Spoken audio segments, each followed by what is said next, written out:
भगवान की मूर्ति क्या कर रही? चलो एक गेम खेलती हूँ। एक काम करती हूँ, ये मोबाइल को यहाँ रख देती हूँ, देखती हूँ गणेश जी की मूर्ति लेते हैं कि ये मोबाइल लेते हैं।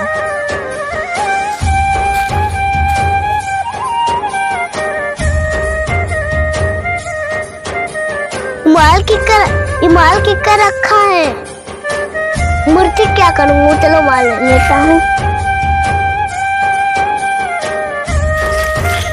अरे भगवान की तो कोई कीमत ही नहीं करता। चलो इस बार पैसा रखते, देखते हूँ गणेश भगवान की मूर्ति लेते कि पैसा।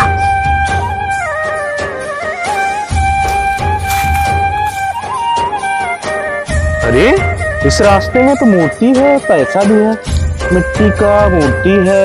अरे मिट्टी की मूर्ति क्या करूँगा? चलो पैसा ले लेता हूँ, बाजार चलूंगा। अरे ये तो पैसा ले लिया। इस बार फिर पैसा रखते, देखती हूँ भगवान की मूर्ति लेता है कि पैसा। पैसा धरा है, पैसा को क्या करूँगी? मूर्ति ले लेती हूँ। बेटा, मैं तुम्हारी भक्ति भावना से प्रसन्न हुआ। आज से तुम्हारी हर मनोकामना पूरी होगी। दोस्तों वीडियो अच्छी लगी तो वीडियो को लाइक करें और चैनल को भी सब्सक्राइब कर लें।